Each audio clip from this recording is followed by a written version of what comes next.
In the chapter 34, you're going to convert within and between standard, which is the U.S. customary units of measure, and the metric system.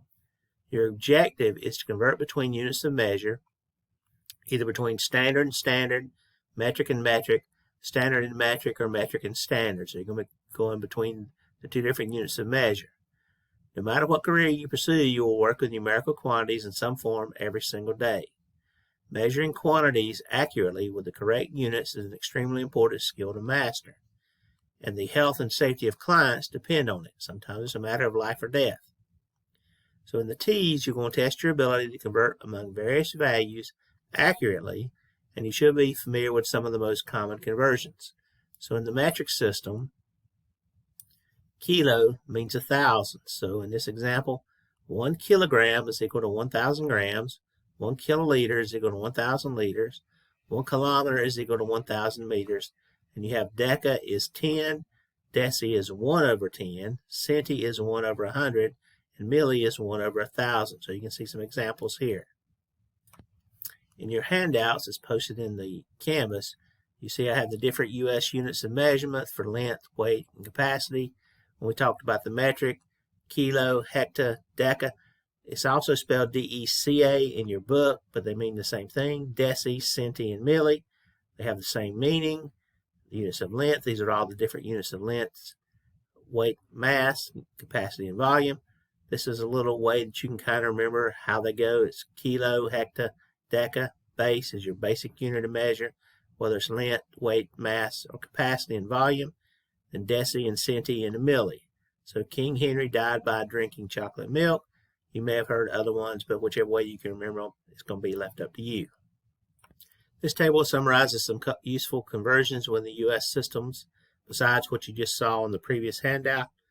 1 foot is 12 inches, 1 yard is 3 foot, 1 mile is 52 to 80 feet, 1 pound is 16 ounces, 1 pint is 2 cups, 1 quart is 2 pints, 1 gallon is 4 quarts, and 1 ton is 2,000 pounds. So these, again, are some of the U.S. customary systems measurements that you need to be familiar with, besides those that I have listed up here. Since these are the U.S. customary units of measurement, you should be familiar with most of these, but if not, you may want to go back and review them. And then for the metric, again, once you know one metric sequence, you know them all. Whether it's meters for length, gram for weight and mass, and liter for capacity or volume. This is not in your TEAS textbook in chapter 34, but was in a previous section. You need to know the two different units of temperature, Celsius to Fahrenheit, Fahrenheit to Celsius. You can use these formulas.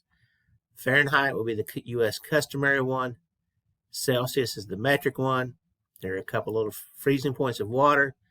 Is 0 degrees Celsius, 32 degrees Fahrenheit. For the boiling point of water, 100 degrees Celsius is 212 degrees Fahrenheit. And the average body temperature for an adult human is 98.6 degrees Fahrenheit, but is about 37 degrees Celsius. So these are the two most common things that I can think that a medical person need to know. But you also need to know these, because most temperature, when you listen to the weatherman, they give them both Celsius and Fahrenheit. So you need to know how to convert from one to the other. Now, when you're converting between metric and metric units of measure, you're going to use this table. When you're converting between U.S. customary units and U.S. customary units, you're going to use this table. But the way that you do it is the same, and we'll talk about that in a few moments. But now what we need to do is, how can we convert between standard and metric systems? Now, this is a table that's useful in converting between U.S. customary system measurements and the metric measurements, because we're going to go from one to another. So 1 gallon is about 3.8 liters. 1 kilogram is about 2.2 pounds. 1 inch is this. 1 mile is this. 1 meter is this. 1 mile is this. 1 ounce is this. 1 meter is this. So when you start talking about the original unit and the equivalent unit, you may have U.S. customary over here or metric over here, and you're going to have the opposite one over here. So we need to know how to convert within and between standard and metric systems. Now, convert between units, whether it's standard to standard, metric to metric, or metric to standard, or standard to metric, we're going to use the unit conversion method. It's also called the unit fraction method in other books. So what you're going to do is you're going to start the mathematical equation with what you know and end up with what you're trying to find. So example would be, If I want to convert 14 pounds to kilograms, you set up your equation like this. We know that 14 pounds is equal to X kilograms. What do we know, and what are we trying to find? So here's the unit conversion factor. 1 pound is 0.45 kilograms. And on the TEAS test, they would have to give you that, or you would have to know it yourself. So that we go up here and look at our table. We don't see pound over here. We see that 2.2 pounds is 1 kilogram. So they did the reverse. They gave us 1 pound is equal to 0.45 kilograms. So that we'd have to know. Now what we're going to do is we're going to multiply what you know by the conversion factor, written as a fraction. And now the reason you're able to do this is you're taking your original unit of measure and you're multiplying it by something that equals 1. And if we go back to fractions, we know that if we take any fraction, multiply it by something that equals 1, our answer may change, but we're still going to have an equivalent value. So like if I had 3/4 times 2 over 2, 3 times 2 would be 6, 4 times 2 is over 8, so 3/4 is equal to 6 over 8. They're not the same thing, but they look very similar. They're still equivalent. That's what you're doing when you do this unit fraction method. So in our example, we put the original number we were given, the 14 pounds, over 1, and we're going to multiply it by our unit fraction, or our conversion fraction, which was 1 pound is equal to 0.5 kilogram. Now I have to put the kilograms on top and put the pounds on the bottom because I want what's on top over here to be on bottom over here. So that when I do that, as we can see, the pounds will cancel out, and I'll just be left with multiplying the top times top, bottom times bottom, and I get 6.3 kilograms. So multiplying by a conversion factor is nearly the same as multiplying by 1. It's not nearly the same, it is the same. This is because the numerator and denominator change the same quantity. Thus the value of what we know is not changed, only its representation is changed. As we can look at this example here, we want to convert 250 grams into ounces. So we're going from metric to English this time, or metric to standard, or U.S. conversion method. The conversion factor is 1 ounce is equal to 28.35 grams. So our formula would be 250 grams is equal to X ounces. I take what I'm given, put it on top, put it automatically over 1. I'm going to multiply by a unit conversion factor, which is 1 ounce over 28.35 grams. Again, what's on top over here, got to go on the bottom over here. And the unit I want to go to has got to go on top. I do my multiplication like normal. I would get 250 over 28.35. Do my division, I'm going to get 8.818 ounces. So 250 grams is equal to 8.818 ounces.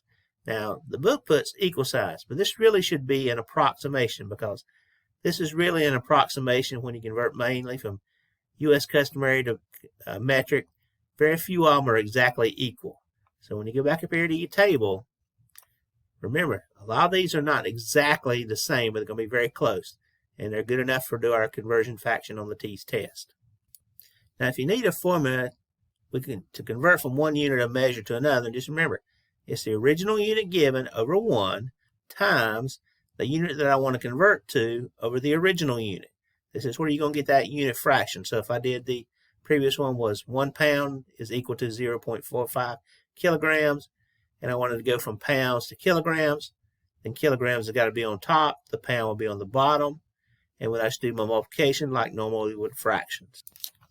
The conversion factor method uses the formula below to convert from one unit of measure to another using a unit fraction that has a value equal to 1.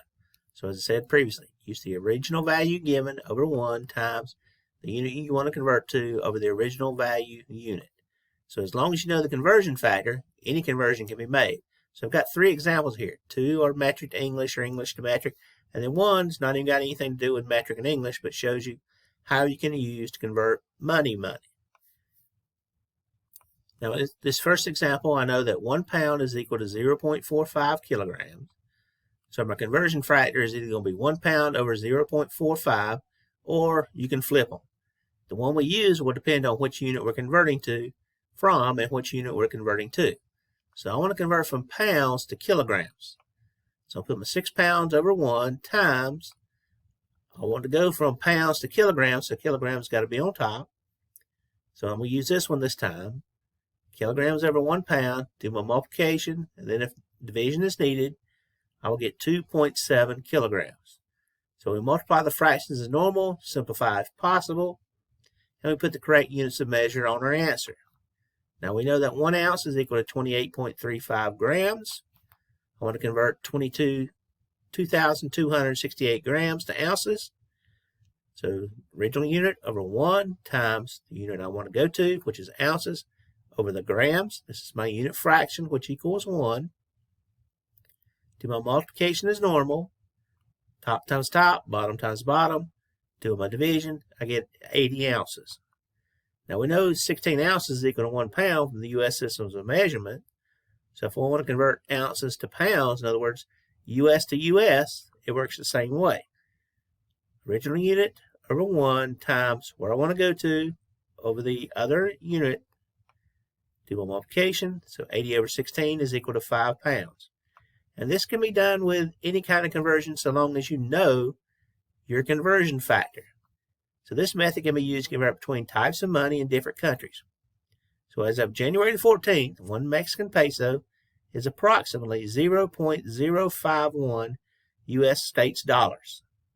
So if we want to convert $10 in U.S. money to pesos, I've got 10 over 1, $10 U.S. dollars over 1 times 1 peso over the $0.051, do my multiplication over tops, over bottoms, then do my division. So 10 U.S. dollars will be approximately 196 pesos. So if I was going to go visit a country that used Mexican pesos, in other words, go to Mexico, I would know how to convert money real easily, so long as I know this conversion rate. So as you can see in the first paragraph on this chapter, measuring quantities accurately with the correct units is an extremely important skill to master, and the health and safety of clients depend on it. So you in the medical field, you're going to need to be able to do this very easily. So good luck on the chapter.